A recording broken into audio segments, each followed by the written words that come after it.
kabutihan ayon sa laki ng iyong habag, pawiin ng aking kasamaan.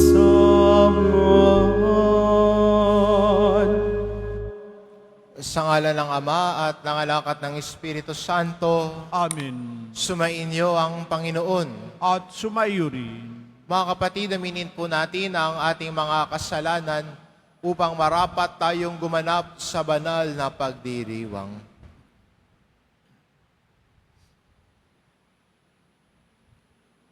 Inaamin ko Sa makapangyarihang Diyos at sa inyo mga kapatid, na luba akong nagkasala sa isip, sa salita, sa gawa, at sa aking pagkukulang. Kaya isinasamo ko sa mahal na Birheng Maria, sa lahat ng mga anghel at mga banal, at sa inyo mga kapatid, na ako'y panalangin sa Panginoong ating Diyos.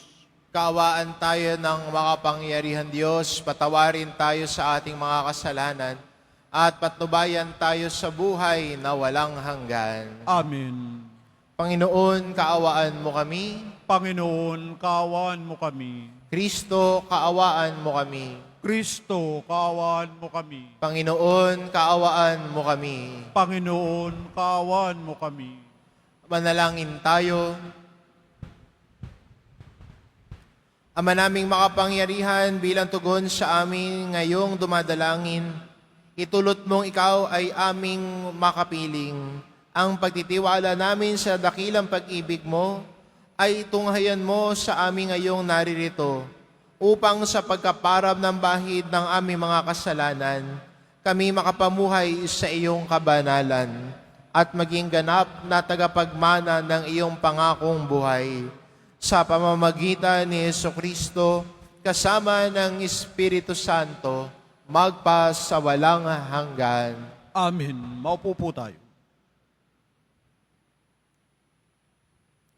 Pagbasa mula sa aklat ng Henesis. Noong mga araw na iyon, nagpatira pa si Abram. Sinabi pa sa kanya ng Diyos, "Ito ang ating tipan. Ikaw ay magiging ama ng maraming bansa.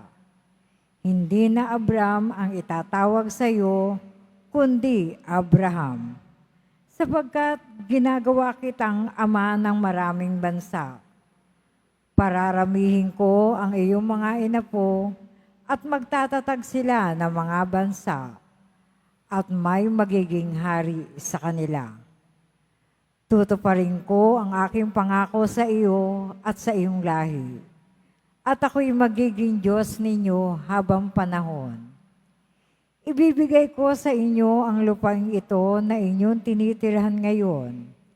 Magiging inyo na ang buong lupain ng Kanaan habang panahon. At ako ang magiging Diyos ninyo. Kayo naman ay dapat maging tapat sa ating tipan, ikaw at ang iyong lahi." Sabi pa ng Diyos kay Abraham. Ang salita ng Diyos. Salamat sa Diyos. Nasa isip ng may kapal, ang tipan niya kailanman. Nasa isip ng may kapal, ang tipan niya kailanman. Siya ay hanapin at ang kanyang lakas ang siyang asahan. Siya ay hanapin upang mamalagi sa kanyang harapan. Ating gunitain ang kahanga-hanga niyang mga gawa. Ang kanyang paghatol, gayon din ang kanyang ginawang himala. Nasa isip ng may kapal, ang tipan niya kailanman. Ito'y nasaksihan ng mga alipit anak ni Abraham. Gayon din ang lahat na anak ni Jacob na kanyang hinirang. Ang Panginoon Diyos ay ang Panginoon. Siya ang ating Diyos. Sa kanyang paghatol ay ang nasasaklaw, buong sansinukob. Nasa isip ng may kapal, ang tipan niya kailanman. Ang tipang pangako'y laging nasa isip niya kailanman. Ang mga pangakong kanyang binitiwan sa lahat ng angkan.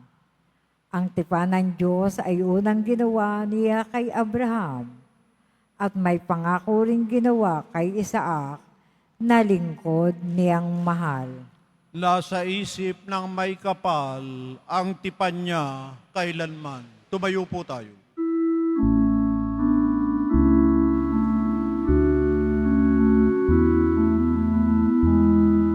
Nagpupuri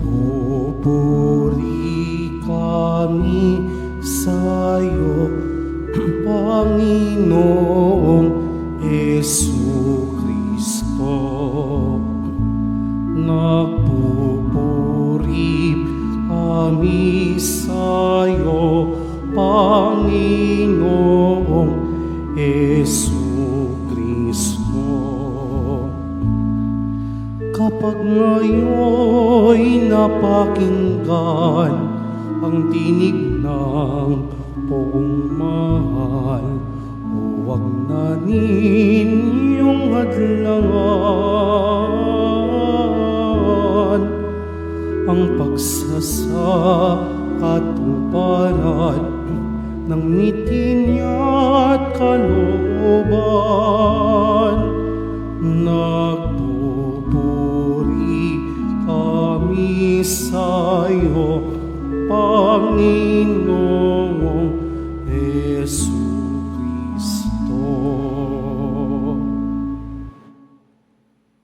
Sumainyo ang Panginoon. At sumaiyuri. Ang mabuting balita ng Panginoon ayon kay San Juan. Papuri sa iyo, Panginoon. Noong panahon iyon, sinabi ni Jesus sa mga Hudyo, tandaan ninyo, ang namumuhay ayon sa aking aral, kailan may di makakaranas ng kamatayan. Sinabi ng mga Hudyo, ngayon natitiyak naming inaalihan ka nga ng demonyo. Namatay si Abraham at ang mga propeta. Pero sinasabi mong hindi mamamatay kahit kailan ang sinumang namumuhay ayon sa iyong aral? Dakila ka pa ba sa aming amang si Abraham? Siya'y namatay, gayon din ang mga propeta. Ano ba ang akala mo sa sarili mo? Sumagot si Jesus, kung ako ang nagpaparangal sa aking sarili, iya'y walang kabuluhan. Ang aking Ama ang nagpaparangal sa akin at sinasabi ninyong siya ang iyong Diyos. Hindi ninyo siya nakikilala, ngunit siya'y nakikilala ko. Kung sabihin kong hindi ko siya nakikilala, ako'y magiging sinungaling na tulad ko, na tulad ninyo. Subalit nakikilala ko siya at ginagawa ko ang kanyang sinasabi. Natuwa ang iyong amang si Abraham nang mabatid na makikita niya ang araw ng pagparito ko. Makikita nga niya ito at siya'y nagalak. Dahil dito'y sinabi sa kanya ng mga Hudyo, wala ka pang 50 taon at nakita mo na si Abraham? Sumagot si Jesus, sinasabi ko sa inyo, bago ipinanganak si Abraham, ako na.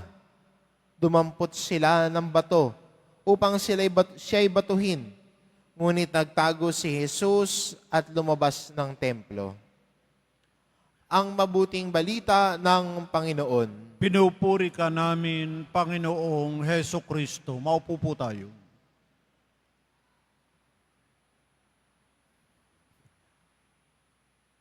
Ang namumuhay sa aking aral, kailanman di makakaranas ng kamatayan. Ito ang tinuturo ni Jesus. Itong naisabihin ni Jesus. Ang nakikinig sa kanyang aral ay hindi makakatikim ng kamatayan. Dahil ang tao nakikinig sa aral ng Diyos, may buhay para sa kanya. At hindi lang buhay dito, kundi buhay na mapagpasawalang hanggan.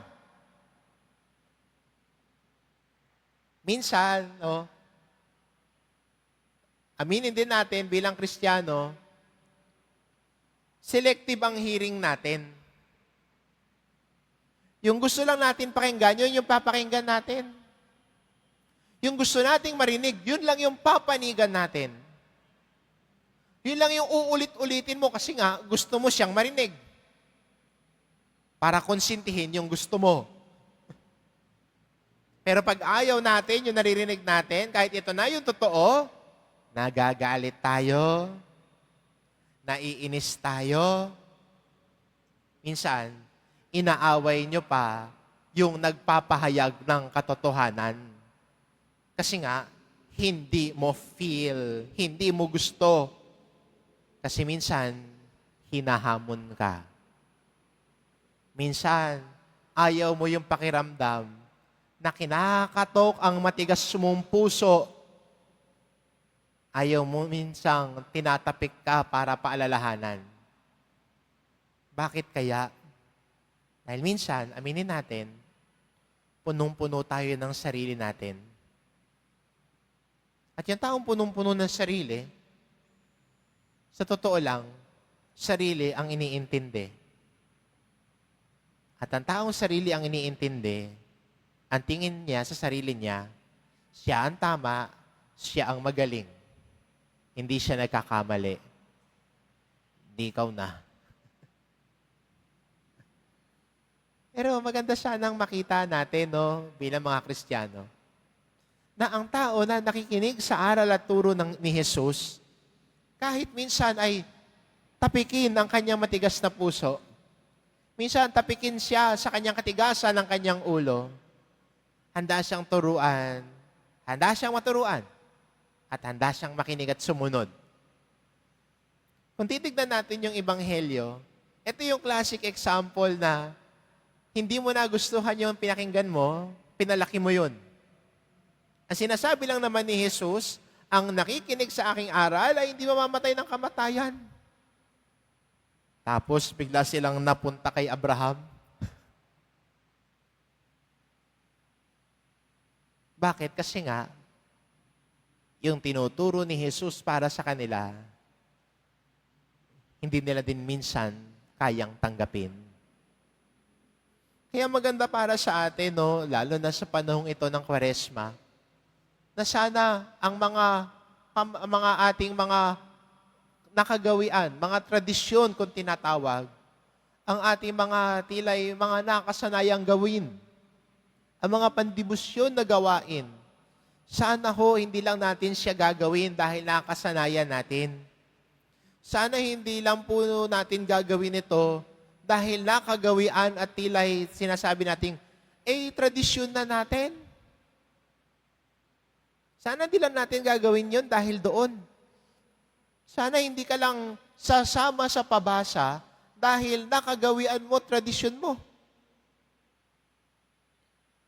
Kahit buong Kwaresma kang kumanta ng pabasa, kung lahat na lang ng pabasa sa barangay ninyo, pinuntahan ninyo, kahit kapit ba ka sa kabilang barangay, nakipabasa ka na rin.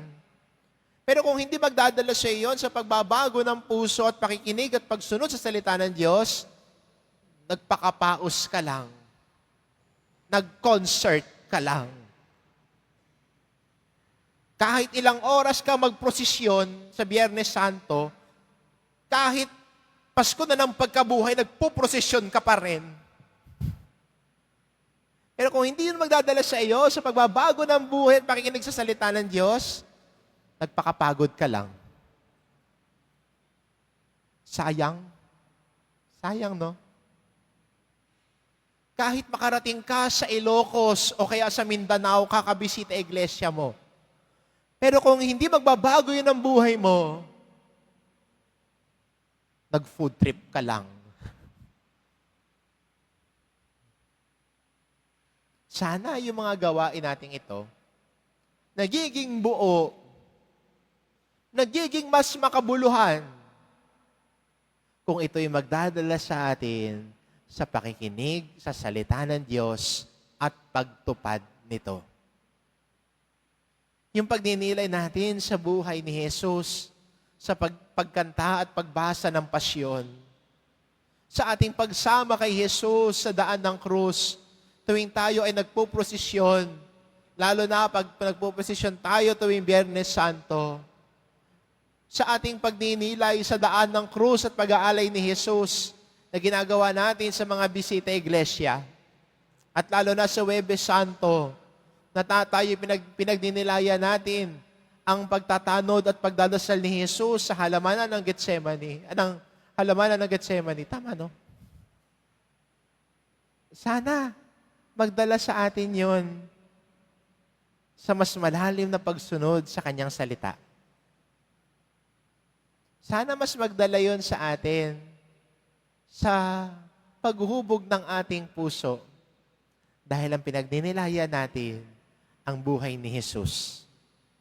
At sa pagninilay natin sa buhay ni Jesus, tayo ay nagbabago ang buhay, tayo ay lumalapit sa Kanya, at sa paglapit natin sa Kanya, tumatalikod tayo sa pagkamakasarili at kasalanan natin. Sana sa paglapit natin sa mga mahal na araw, sa paglalakbay natin sa panahong ito ng Kwaresma, tandaan natin ang sinasabi ni Jesus sa Ebanghelyo. Ang namumuhay ayon sa aking aral, kailanman di makakaranas ng kamatayan. Do not get off track by that word of God. Yung mga Hudyo na nakikinig kay Jesus, nag-off track sila eh. Hindi nila pinakinggan yung gustong sabihin ni Jesus na puno ng sarili. Sana sa pagdiriwang natin na ito ng panahon ng Kwaresma, matuto tayong limutin ang sarili, sumunod kay Jesus. At ang taong sumusunod kay Jesus, may buhay sa Kanya. Amen. Tumayo po tayo.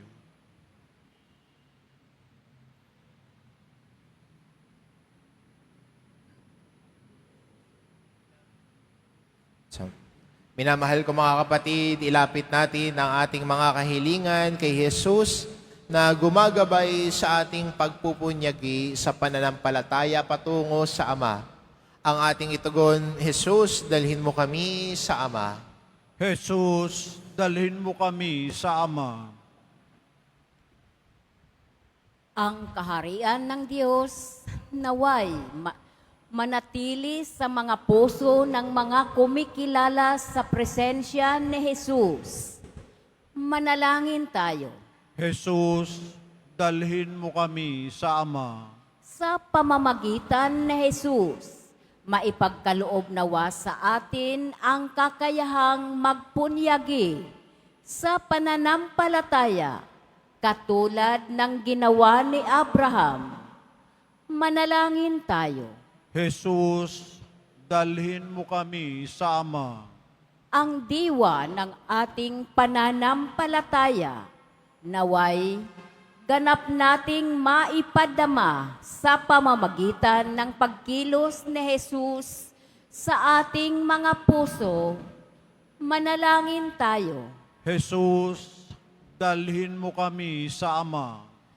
Ang mga may sakit at binabagabag ng mga suliranin, naway magpasalamat sa presensya ni Jesus sa kanilang kasama sa paglalakbay. Manalangin tayo. Jesus, dalhin mo kami sa Ama.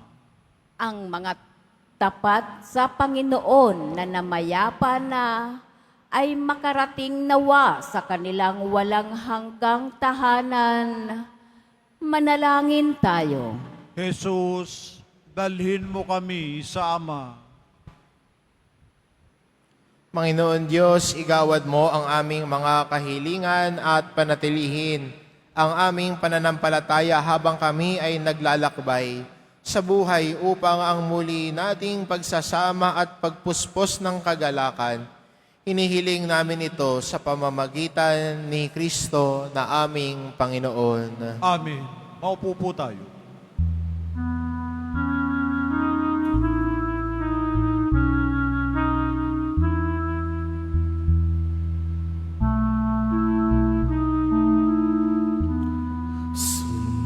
Sumasamo kami sa'yo,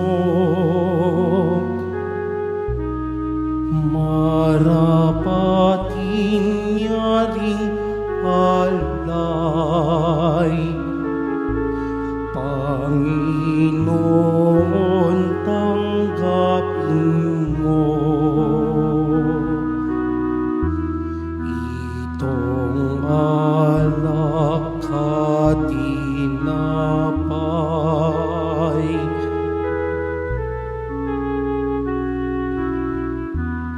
Sa'yo po naming handog buong puso't pag-iisip. Ilayo mo sa panganib at kubkubin sa pag-ibig. Tumayo po tayo. Manalangin kayo mga kapatid, upang ang paghahain natin ay kalugdan ng Diyos amang makapangyarihan. Tanggapin nawa ng Panginoon itong paghahain sa iyong mga kamay, sa kapurihan niya at karangalan sa ating kapakinabangan at sa buong sambayan na niyang banal. Ama naming lumikha, kalugdan mo ang paghahain ng mga natitipon dito upang ito'y pakinabangan sa pamumuhay namin sa mundo at sa pagkakamit ng kaligtasan ng mga tao sa pamamagitan ni Hesukristo kasama ng Espiritu Santo, magpasawalang hanggan. Amen. Sumainyo ang Panginoon. At sumaiyo rin. Itaas sa Diyos ang inyong puso at diwa. Itinaas na namin sa Panginoon. Pasalamatan natin ang Panginoong ating Diyos. Marapat na siya ay pasalamatan. Ama naming makapangyarihan, tunay ngang marapat na ikaw ay aming pasalamatan sa pamamagitan ni Hesukristo na aming Panginoon.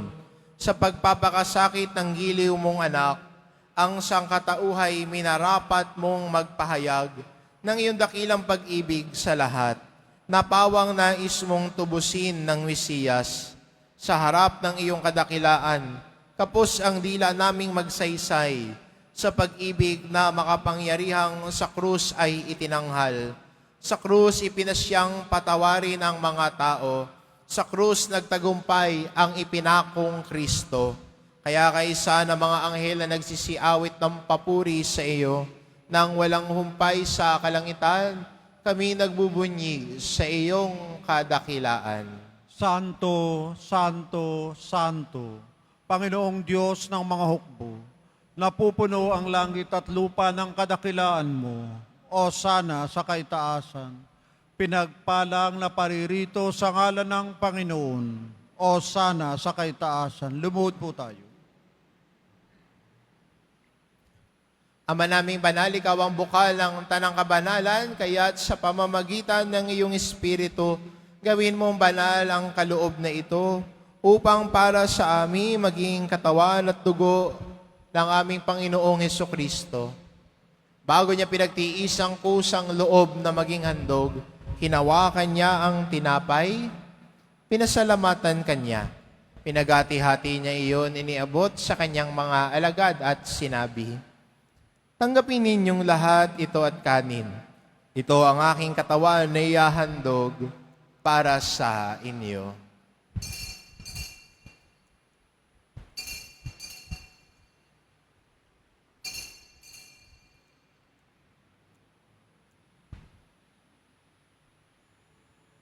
Gayun din naman na matapos ang hapunan, hinawakan niya ang kalis, muli kanyang pinasalamatan. Iniabot niya ang kalis sa kanyang mga alagad at sinabi, "Tanggapin ninyong lahat ito at inumin ito ang kalis ng aking dugo, ng bagot walang hanggang tipan. Ang aking dugo na ibubuhos para sa inyo at para sa lahat, sa ikapagpapatawad ng mga kasalanan.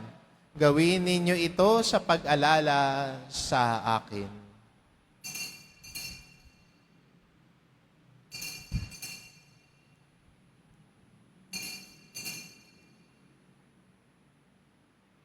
Tumayo po tayo. Ipagbunyi natin ang misteryo ng pananampalataya. Si Kristo'y namatay, si Kristo'y nabuhay, si Kristo'y babalik sa wakas ng panahon. Ama, ginagawa namin ngayon ang pag-alala sa pagkamatay at muling pagkabuhay ng iyong anak. Kaya't inaalay namin sa iyong tinapay na nagbibigay buhay at ang kalis na nagkakaloob ng kaligtasan.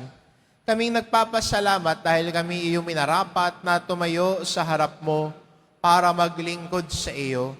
Isinasamo namin kaming magsasalo-salo sa katawan at dugo ni Kristo ay mabuklod sa pagkakaisa sa pamamagitan ng Espiritu Santo.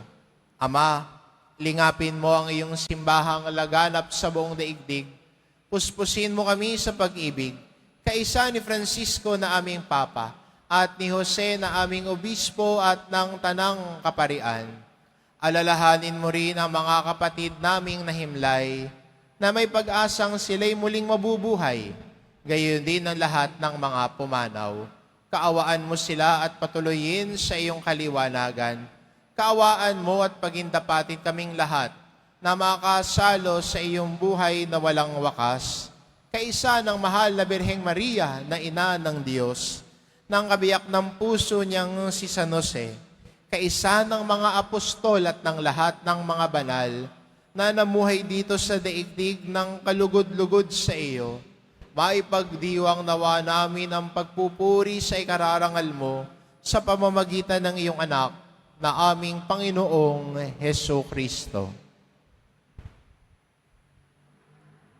Sa pamamagitan ni Kristo kasama niya at sa Kanya, ang lahat ng parangal at papuri ay sa iyo, Diyos Amang makapangyarihan, kasama ng Espiritu Santo, magpa sa walang hanggan. Amen. Sa tagubili ng mga nakagagaling na utos at turo ni Jesus na Panginoon natin at Diyos, ipahayag po natin ng lakas loob. Ama namin, sumasalangit ka, sambahin ang ngalan mo, mapasa amin ang kaharian mo, sundin ang loob mo dito sa lupa para nan sa langit. Bigyan mo kami ngayon ng aming kakanin sa araw-araw at patawarin mo kami sa aming mga sala para ng pagpapatawad namin sa nagkakasala sa amin. At huwag mo kaming ipahintulot sa tukso at iadya mo kami sa lahat ng masama. Hinihiling namin kami adya sa lahat ng masama pagkalooban ng kapayapaan araw-araw. Iligtas sa kasalanan at ilayo sa lahat ng kapahamakan. Samantalang aming pinananabikan ang dakilang araw ng pagpapahayag ng tagapagligtas naming si Heso Kristo. Sapagkat iyo ang kaharian at ang kapangyarihan at ang kapurihan, magpakailanman. Amen. Panginoong Kristo, sinabi mo sa iyong mga apostol, kapayapaan ang iniiwan ko sa inyo, ang aking kapayapaan ang ibinibigay ko sa inyo. Tunghayan mo ang aming pananampalataya at huwag ang aming pagkakasala. Pagkalooban mo kami ng kapayapaan at pagkakaisa, ayon sa iyong kalooban, kasama ng Espiritu Santo, magpa sa walang hanggan. Amen. Ang kapayapaan ng Panginoon ay laging sumainyo. At sumaiyo rin. Magbigayan kayo ng kapayapaan sa isa't isa.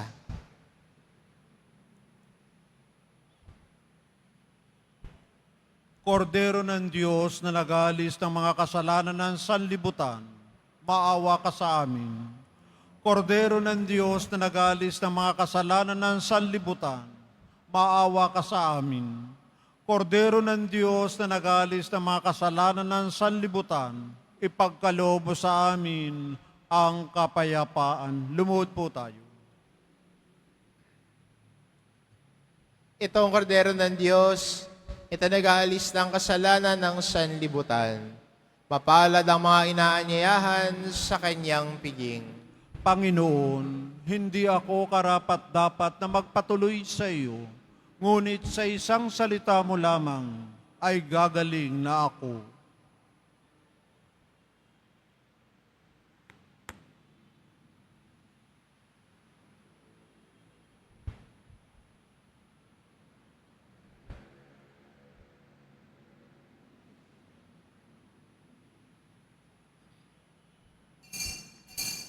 Para sa lahat ng tatanggap ng banal na komunyon, sasagot po tayo ng amin. Pagkasabi ng pari o ng lay minister ng katawan ni Kristo at isubo agad sa bibig bago umalis sa harapan ng pari o lay minister. Sumunod po tayo.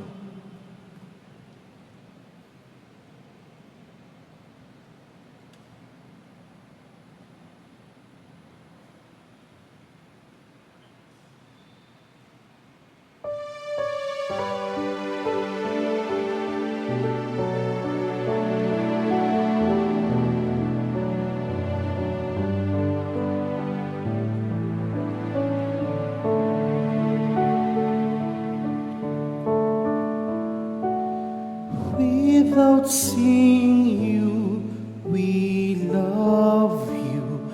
Without touching you, we embrace. Without knowing you, we follow. Without seeing you, we believe. We return to you, deep within, leave the past to the dust. Turn to you with thirst and fasting. You are ready to forgive. Without seeing you, we love you. Without touching you, we embrace. Without knowing you, we follow. Without seeing you, we believe. The sparrow will find a home near to you, oh God. How happy we would dwell with you forever in your house. Without seeing you, we love you. Without touching you, we embrace. Without knowing you, we follow. Without seeing you,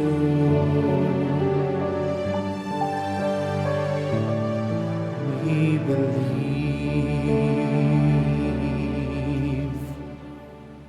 Announcement. Mga kadiboto, mabibili pa rin po sa ating Paris Finance Office ang Nazareno Images, Nazareno Medallion, at ang Nazareno Novena and Prayer Booklet in English or Tagalog. Pagkatapos ng misa, wiwisikan po ang lahat ng banal na tubig. Pinakikiusapan ng lahat na manatili lamang muna sa inyong mga lugar. Sa Quezon Boulevard o sa Plaza San Juan, ang labasan ng lahat. Sumunod po tayo. Maraming salamat po sa inyong pagdalaw at pagsisimba sa Basilica Minor at Pambansang Dambana ni Jesus Nazareno. Tumayo po tayo. Manalangin tayo.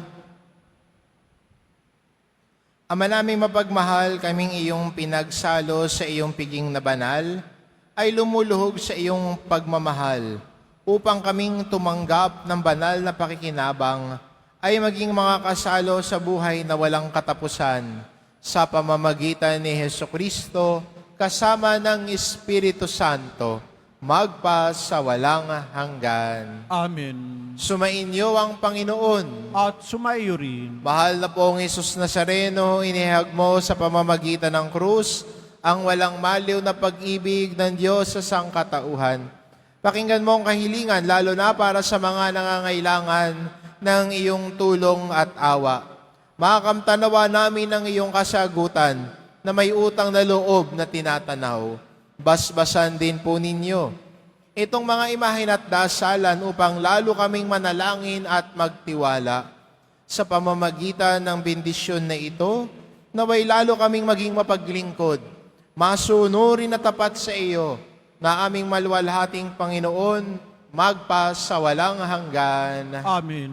At pagpalain kayo ng ating mapagmahal na Diyos, ang Ama at ang Anak at ng Espiritu Santo. Amen. Humayo kayo, taglay ang kapayapaan ng poong Jesus Nazareno. Salamat sa Diyos.